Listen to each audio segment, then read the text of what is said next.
60 साल की उम्र के बाद सबसे पहले जिस चीज पर असर पड़ता है वो है हमारी टांगे।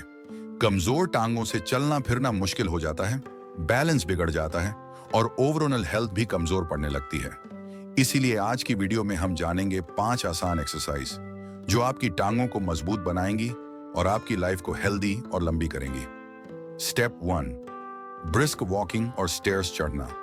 हर दिन 15 से 20 मिनट तेज चलें और अगर मुमकिन हो तो सीढ़ियां चढ़ें। इससे स्टैमिना बढ़ता है, जोड़ों की मजबूती आती है और ब्लड सर्कुलेशन बेहतर होता है। शुरुआत में मुश्किल लगेगी, लेकिन धीरे धीरे शरीर की ताकत बढ़ेगी। ध्यान रखें, जूते स्लिपरी ना हो, सीढ़ियों पर लाइट अच्छी हो और रेलिंग पकड़कर चढ़ें उतरें। स्टेप 2, स्क्वाट या सीट टू स्टैंड एक्सरसाइज। अगर आप पूरी तरह स्क्वाट नहीं कर सकते तो चेयर पर बैठकर खड़े होना और फिर बैठना शुरू करें। दिन में 10 बार ये एक्सरसाइज करें। इससे आपके थाई और हिप मसल्स मजबूत होंगे और उठने बैठने की दिक्कत कम होगी। स्टेप 3, काफ रेजेस। दीवार के सहारे पंजों के बल खड़े हों और अपनी एड़ी ऊपर उठाएं, फिर धीरे धीरे नीचे लाएं। ये आपकी लोअर लेग मसल्स यानी कैल्फ मसल्स को मजबूत करता है, जो आपके शरीर के सेकंड हार्ट कहलाते हैं, क्योंकि ये नीचे से खून को ऊपर पंप करते हैं। अगर ताकत ज्यादा है तो हल्का वजन डम्बेल पकड़कर करें। स्टेप 4, लंग्स या स्टेप अप्स। लंग्स से आपका बैलेंस और कोऑर्डिनेशन बेहतर होता है।